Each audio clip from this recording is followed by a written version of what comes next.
I don't see anybody else but you and I. Is there? Yes, there's two other people on right now. Okay. If I you see Cheryl go connecting. up top and hit gallery view, you'll see us all on the same screen. That's what I usually do.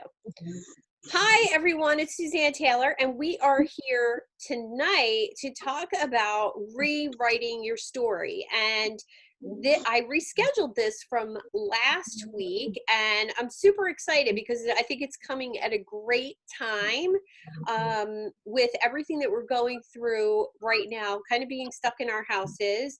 I want to give everybody that sense of calm, energized tranquility, and I want to just say that we have the opportunity right now to really come together in a different way, still be social, still give hugs, and still kind of connect. I talked to every one of my favorite aunts today, and I talked to all my girlfriends on the phone today, except for Denise, because we had another call today, and it felt really good, right, to remember that we can still connect. So tonight's class is based in positive psychology, and basically I'm going to take a negative story and teach you how to flip it to the positive. And it's really practical.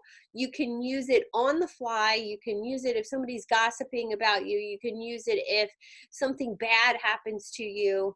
And we're going to jump right in. So let me share my screen. I have a cute little PowerPoint for you. And let me make it full screen so you can see the whole thing. Now I can't see my mouse. Hold on. Okay, so you should see my PowerPoint now, and I'm going to move you guys over. If anybody else joins, you'll hear a little ding come up. And can everybody see that? Just give me a little thumbs up. There's a chat feature too down at the bottom. So if you'd like to send me a message, feel free to send a chat. Denise says she's not sure, but she doesn't have a microphone. You're on a cell phone, I believe, Denise, and it's probably just not enabled on the cell phone unless you have earphones plugged in, if it's a new iPhone. So that could be the issue. I'm going to keep my chat open. All right, here we go for rewriting your story. All right, so the first thing that we're going to talk about is learning too soon that your limitations, and we learn our limitations from our parents, and pretty much we learn those limitations. Denise, I just muted, the other Denise, I just muted you because you were some background noise. We learn those limitations from our parents, and I want to just let you know that this is a safe place for you. And if you want to talk about any of those limiting beliefs, I want you to feel comfortable asking questions, concerns, sharing whatever you feel.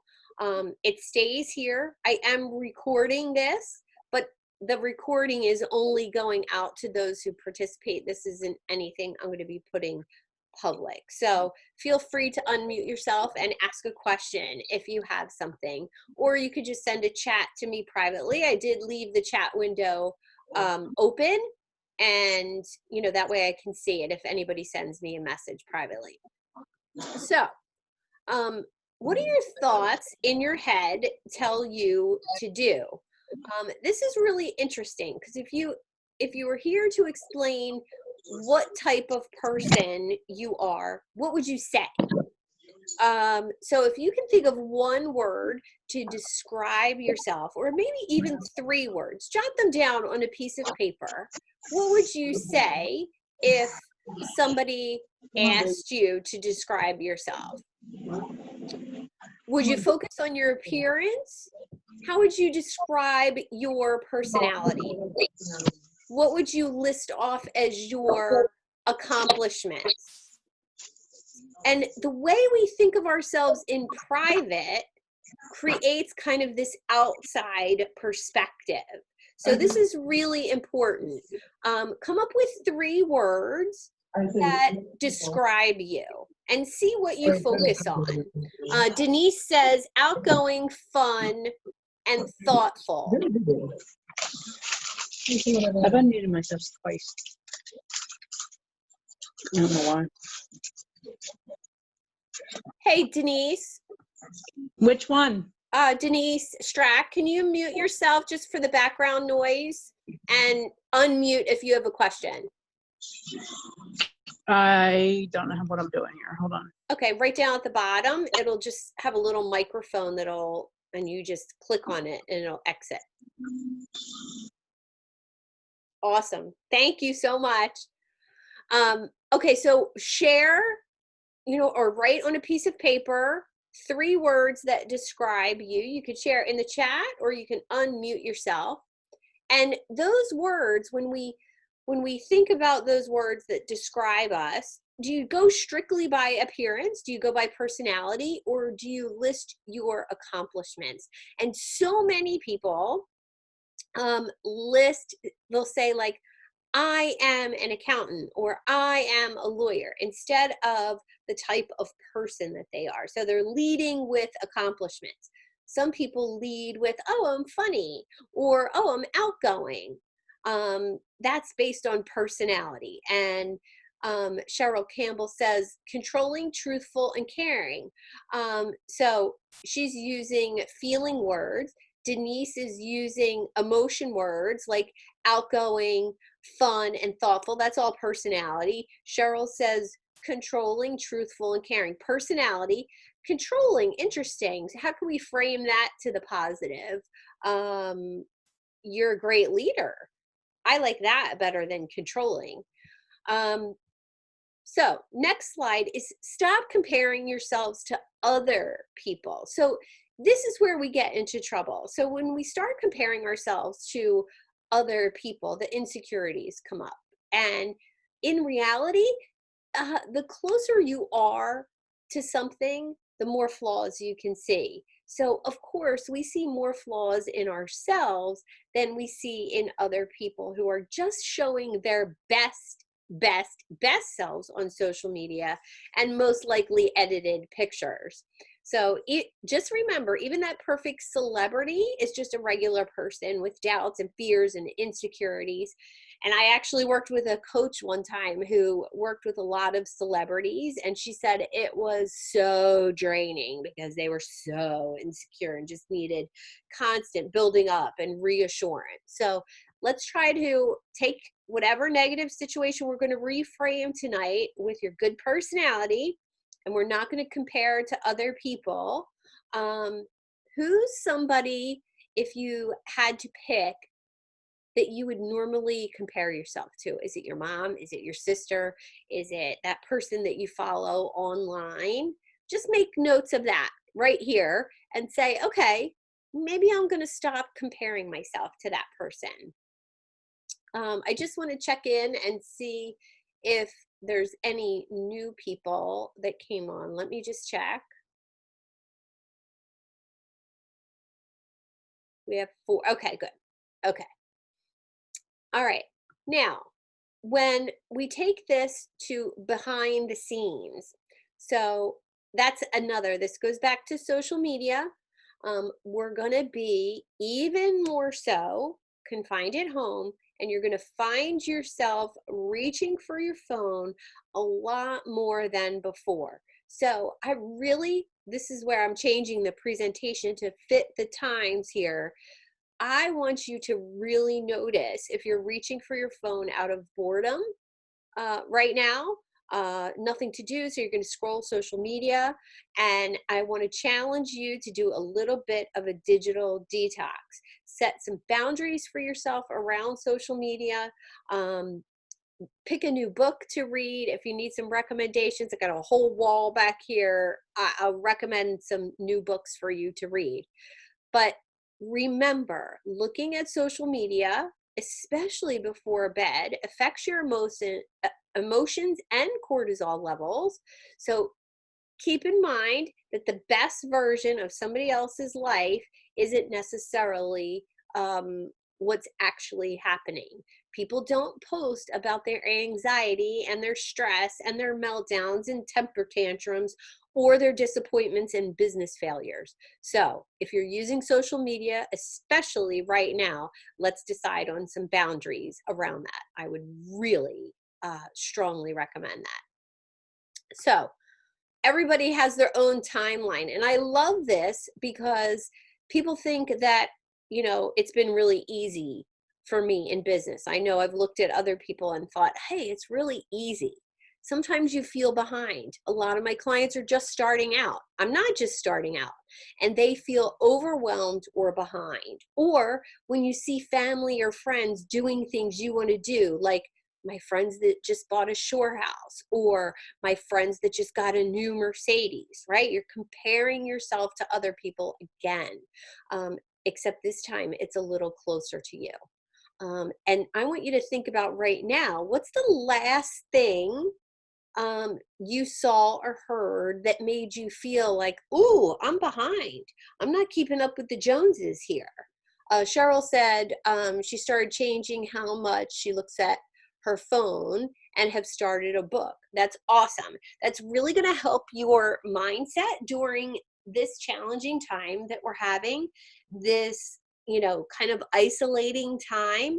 And this is really appropriate that we're talking about this, because if you create those boundaries now, same with family, right? Your whole family is under this same exact situation. So it's not like anybody's going to be traveling or anybody's going to be getting a new car. There's nothing. We're all in this together. And the more we adopt that mindset, the better you will feel. Now, regrets, mistakes. This is where, we're all alike. I did a talk the other day at Cheryl's event and showed how much we are all alike. We've all been through so many of the same mistakes in our lives, but we don't all interpret them the same way. So I want to help you reframe one of your biggest mistakes or your biggest regrets, because it's about perspective. So if you write down on a piece of paper, or you want to be vulnerable and unmute yourself and tell me what your biggest mistake, your biggest regret is, and I will help you take that mistake or that failure you experienced and help you see that it actually led to something great, or ask you a really curious question and get you thinking about it different. Does anybody want to be vulnerable about a big mistake? Denise is shaking her head.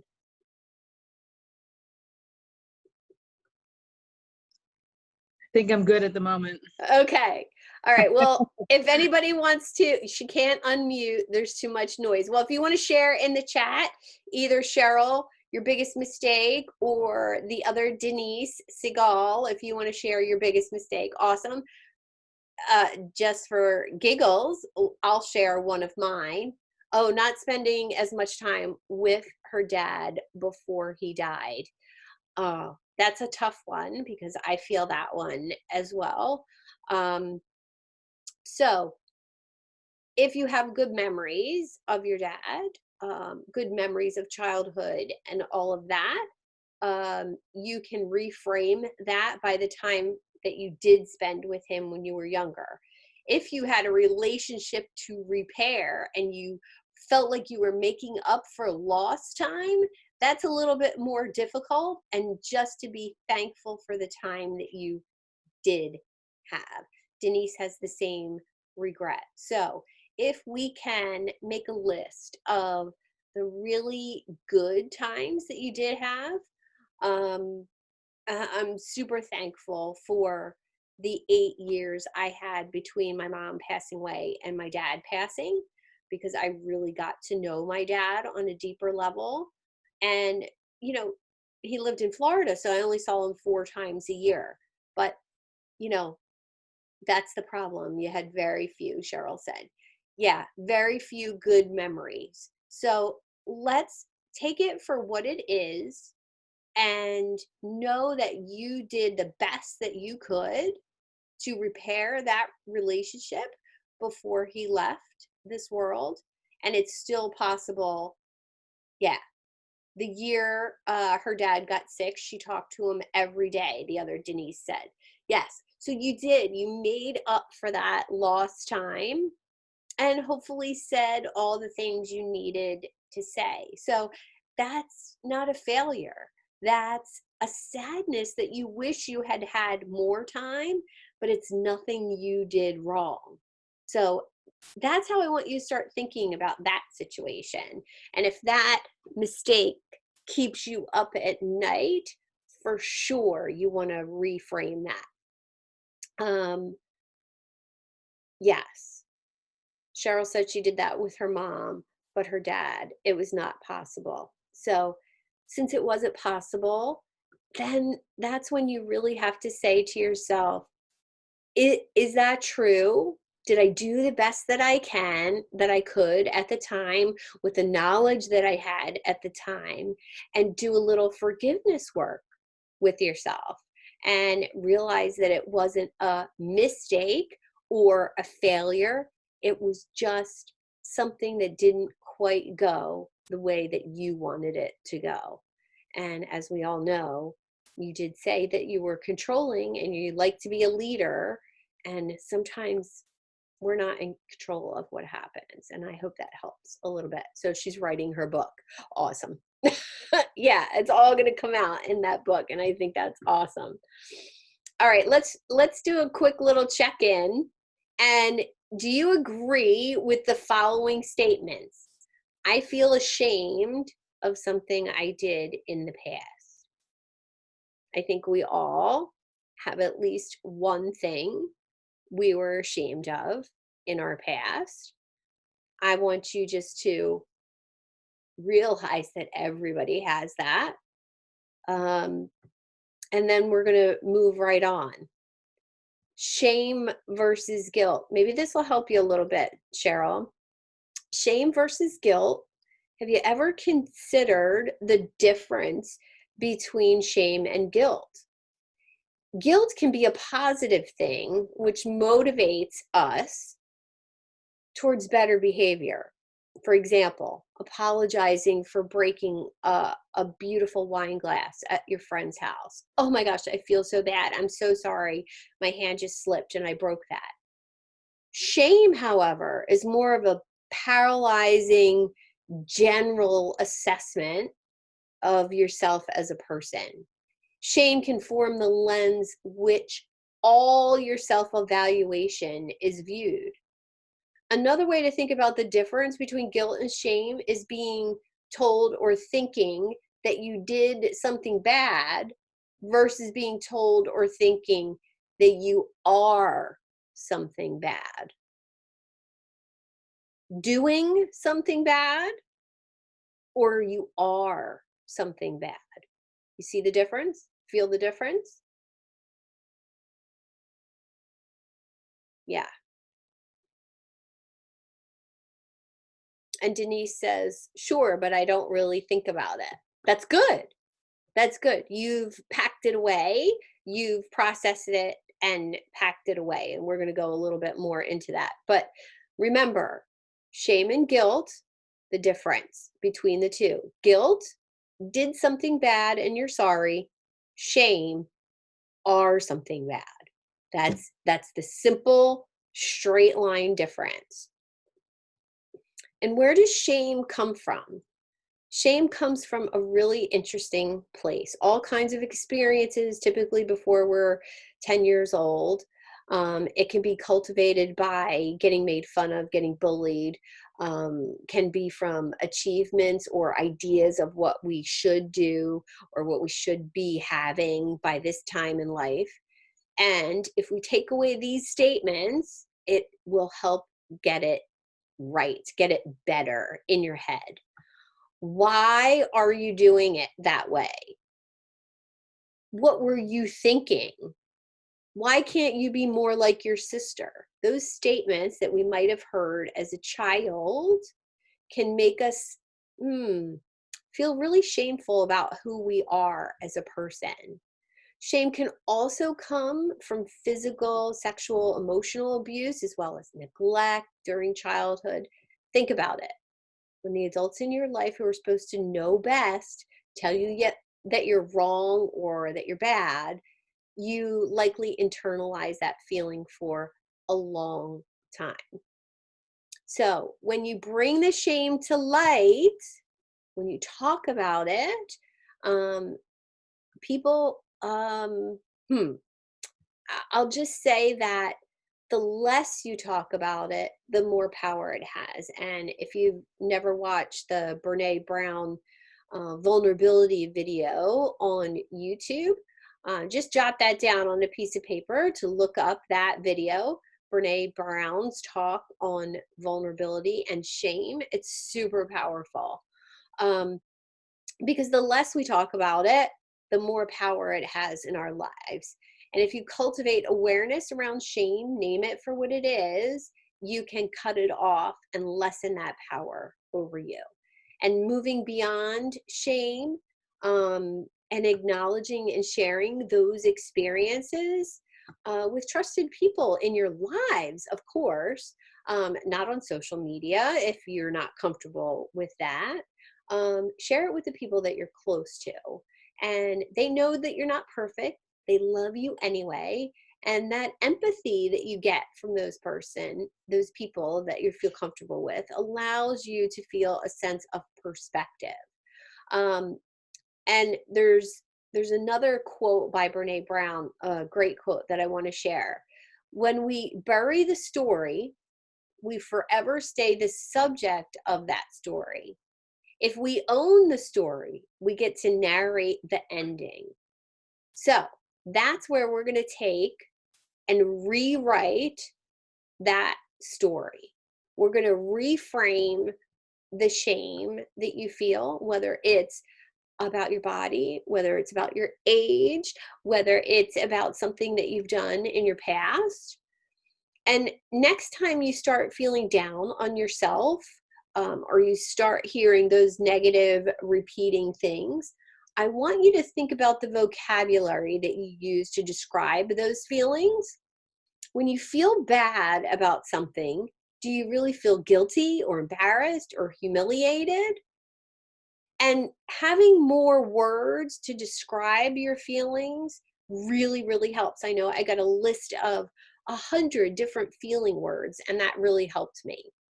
And even though those feelings are uncomfortable, they don't take aim at your self-worth saying, I'm so stupid, I'm so bad, right? In the same way that shame does. When you slip and fall in front of people, it's totally embarrassing, but you know that everyone slips and falls once in a while. It's not a failure on your part as a person, right? It can be embarrassing, but it's not, oh my God, Sue's an idiot. She slipped on the ice and fell. And taking the time to really analyze those feelings, put the correct words with them, helps you untangle those feelings of not being good enough, not being young enough, pretty enough, you're not skinny enough, all of those things you can reframe the same exact way. Okay. Who you were does not define who you are. So everyone is capable of change. The past is truly in the past. Oh, no worries. And when you leave the past in the past, we come more open to acceptance. It's really hard to let go of the past because we feel it's a big part of who we currently are. But I want to ask you, how many books, how many classes, how many workshops like this, how many things have you been to that have improved who you are as a person and how you should be feeling about yourself? And remind yourself that every decision, every little thing that you've done to the best of your ability, the new things that you've learned, has actually begun to shift your mindset. You've actually become a different person than who you were just a mere 7 years ago. So in 7 years, the cells in your body and your brain have completely turned over. The old ones have died, the new ones have grown, and you basically have a whole new body. I'm not sure why we get wrinkles then, but anyway, doesn't seem quite fair if all the cells are renewing every 7 years, and the heart and the lungs and the liver take the longest. But your skin cells, every 7 days, you have a whole new face. Why are the wrinkles not going away? I'm just curious. But every 7 days, you have that chance for renewal, and you have that same chance with your mindset. So today, you are more capable, more educated, and more understanding than you were yesterday. And I know I write in my journal every day how I want to show up that day. And all I strive for is to be 1% better than I was yesterday. I eat a little bit better. I try to think a little bit better. I do my work a little bit better. I refine my vocabulary. I refine the way I do things. Maybe I'm a better mom. Maybe I'm a better wife. Something gets 1% better every day. All because I'm just here working on myself, just like you are. Okay, realize that you have a relationship with your life.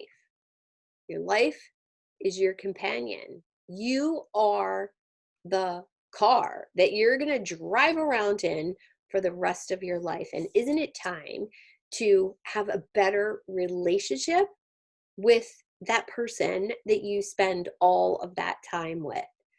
Every relationship, let me just get a sip of water. Every relationship has its ups and downs, right? Has its lulls, has its action scenes, has its, times of recovery.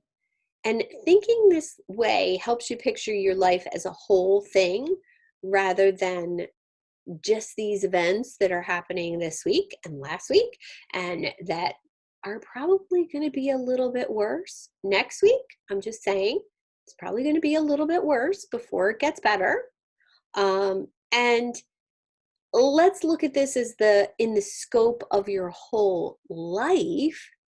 Is it really going to be more than a blip on the radar? Or is it a chance to spend more time with your family? Is it a chance to detox digitally a little bit, to go to bed an hour earlier and get up an hour earlier and start that morning routine? Maybe it's your chance to do that. But this is the only relationship, it's the only one that affects all the others that you have. So your relationship with self, and when you think of your life as something you have a relationship with, it's easier to adjust your attitude and create what you want of it. And you'll discover that when you change the way you think about your life, you'll be able to be more of a proactive director's role in your life. So I hope that makes sense. And if anybody has any questions, please unmute yourself, ask away before we move on. This is a really important piece to get, that you have a relationship, that this is the number one relationship that you have. When you nurture that relationship, and I love this picture because it shows a dad cooking with his son. Any relationship can fall into disconnection and conflict when you don't take care of it. If you ignore that mental chatter in your head and it goes on autopilot for too long, and it's negative for too long, you need to take a step back and gain some perspective, just like if your child was talking bad to you every day, or you were talking bad to your child. It's the same thing, talking bad to yourself. So think back to where you were in your life when you were feeling the best. if you can remember a time when you felt maybe your youngest, prettiest, thinnest, most confident self, and embrace that feeling and see how you can take that forward. And by reflecting on that relationship with yourself, because you still are that person, that 24-year-old version of you or 34-year-old version of you, you're still that person. You just might be wearing a bigger size jeans now. Yes, I am. But you're still that person inside. And you're smarter now. And the things that we choose to do are totally different. And if you need to change directions and change directions of those thoughts, I want you to remember you're the narrator of this story. So if we're doing our life from the inside out, from your thoughts out instead of the material world in, you're the narrator of this movie, shaped by your own thoughts and your own perceptions, which are created from your belief system. So if you believe you're worthy and you believe you are smart enough and good enough and brave enough, in other words, your reality is based entirely upon the way you think about things. Right now, you're creating your own reality based on the stories you tell yourself and the way you interpret the world around you. Is this something that you've realized before? I want to just I want to just hear it. Unmute yourself. Let me know if you've actually thought before, I'm creating my whole world from here out, or the world is being created from out here into my head. Which do you feel? Let me know in the comments if you don't want to unmute yourself. I would love to know. So, knowing your triggers. This is really important. So, for me, um, when I would start to feel, it was always tied to money for me. That was my story. We don't have enough money for that. You can't do that. You shouldn't spend the money on that. That was my whole entire story. And I had to realize what the triggers were for that. The triggers were every time when I first started my business, when it came time to ask people for money, I didn't do it. And I would find myself spiraling, trying to figure out where that came from. Where was that negativity? Why did I do that for free? Why didn't I ask that person for money? Yeah, it was something my mom told me. And when I connected those dots and identified that trigger, I was able to change that thinking. If your trigger is junk food, know what your trigger is. Is it boredom? Is it a certain TV show? Is it, somebody saying something to you? You and your husband get in a fight, or your husband's working late, so you have cookies and wine for dinner. Maybe that's your trigger. Know your triggers, what causes that negative talk to start. Cheryl said she's not really sure of the question. If you understand that your life is created from your thoughts outward, not the outside world in. So if you realize that it's inside out, you create that narrative story of your life. Even if somebody talks badly about you or says something negative, you can change your perception by the way you think about that. That's what we want to get to. We want to get to that point where we interrupt that negative loop. So when you get triggered, do you have a plan to interrupt the downward spiral? Whether it's food, whether it's alcohol or whether it's negative self-talk, it doesn't matter. The answer and the change is the same. When you feel triggered, you must have a plan to interrupt that downward spiral. Many people turn to things like alcohol, drugs, food, whatever it is to help you deal with that negativity. But there's better ways to redirect your thoughts. Right now, I use something really simple. When a negative thought starts to come up in my head, I say, not useful, not here today. And it just reminds me, okay. And sometimes it might take 3 minutes, 5 minutes to get out of that negative habit loop. But that's what we have to do. We have to interrupt it. Some people wear a rubber band on their wrist. And if they reach for a cigarette, they snap the rubber band. With junk food, there's some junk food in my house because my husband's skinny and I have a 10-year-old. I keep it as a separate cabinet that Suzanne is not allowed in. And that's super helpful. That's the interruption of the junk food habit for me. So whether it's negative thinking or whether it's junk food, you have to have an interruption in that habit loop. And then here's my suggestions for interrupting. A mantra. You can push back the negative thoughts with a positive statement. Has anyone ever used a mantra or have one that they love and you want to share?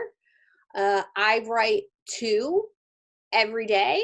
I am happy, healthy, and healed, and I am prosperous, affluent, and secure. Every day I write both of those at the top of my journal. So just coming up with a couple really positive mantras that you write on a regular basis or say to yourself on a regular basis can be super helpful just to get you in that positive state of mind. And of course, self-care, super important.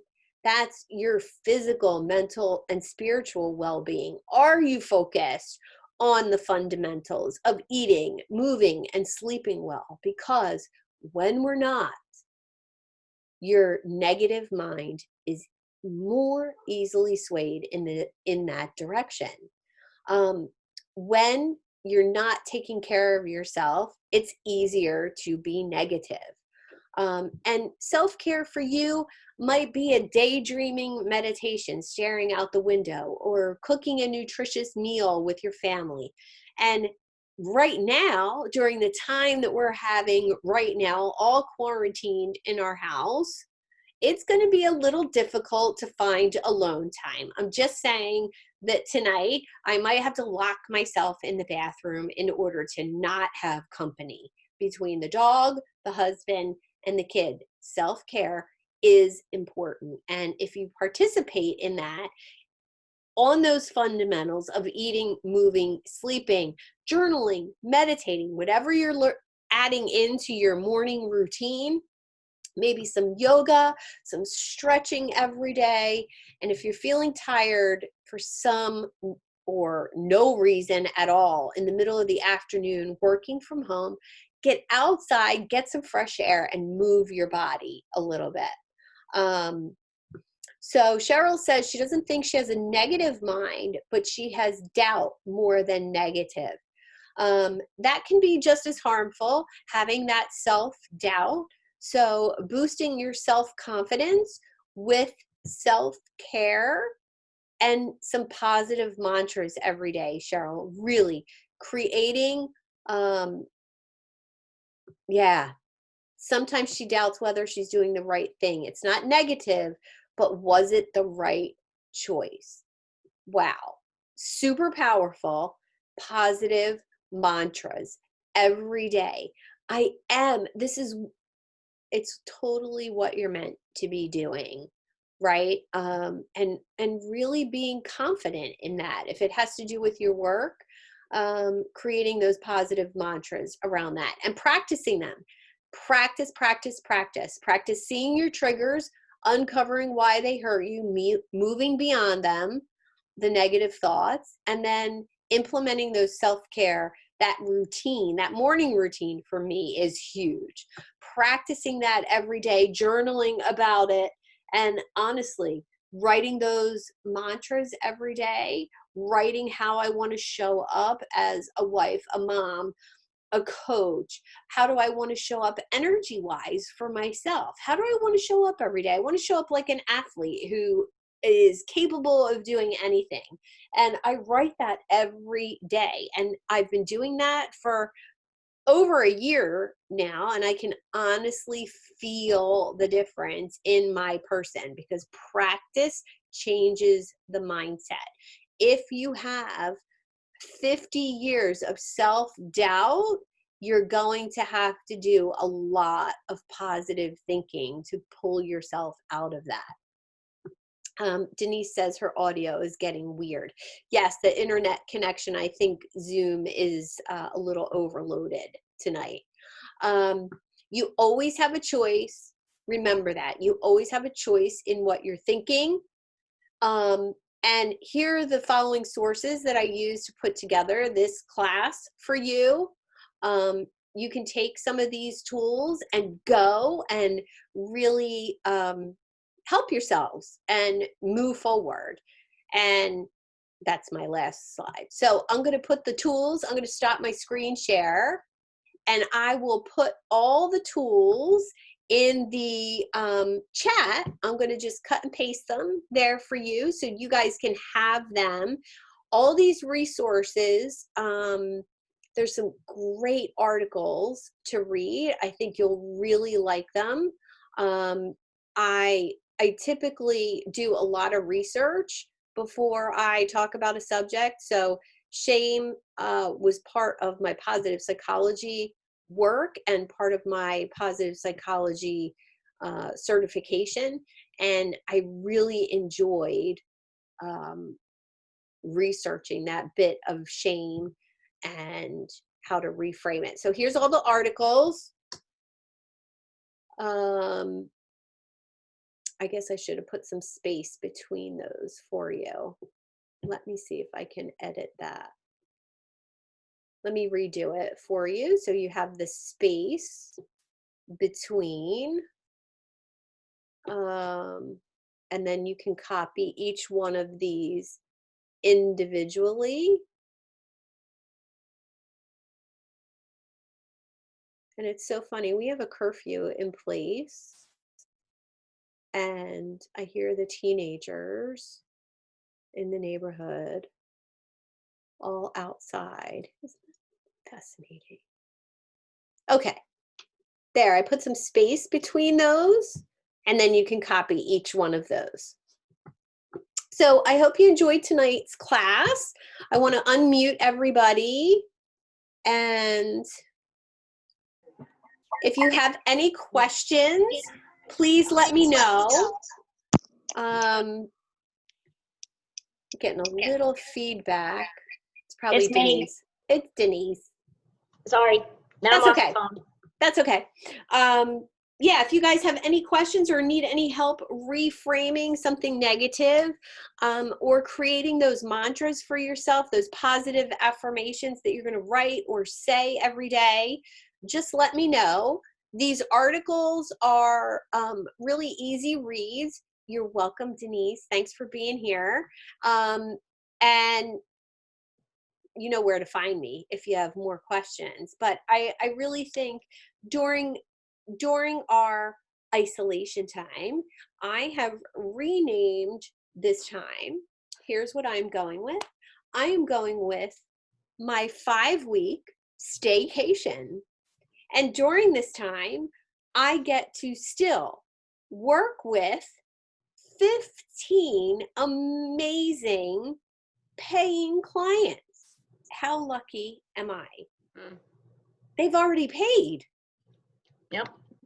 It's a beautiful, like amazing. And I'm going to step up and serve them with more time, because guess what? 3 of those clients I have to drive to normally. I have to drive to their office, One's an hour away, one's an hour and a half away, and one is 45 minutes. And then I spend a couple hours there and I drive home. It's a whole afternoon, at least twice a month. Yeah. So do you know how much time I now have? I will still be giving those clients the same amount of time on video chat or on the phone, but that drive time I can now give to other clients. So all of my clients are going to feel like, oh my God, Sue gave me so much this month because I had extra time for them. Mhm. And rather than spending the time, in that panic of, oh, I'm going to try to get a new client, Right. just step up and serve the ones you have, the customers you have, in a really powerful way.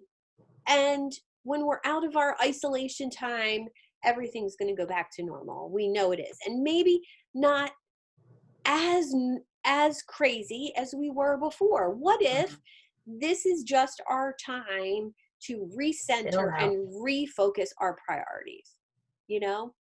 I've had 3 or 4 moms say to me that they're kind of like enjoying not running around like a chicken with their head cut off to sports and homework and music and this and lessons and blah, blah, blah, and back and forth. Mm-hmm. So, look at it as a reset time. Reset your priorities, reset your digital boundaries, and reset that negative thinking. I'm going to stop recording. I hope not back to normal. I hope we find something. Yeah, I agree.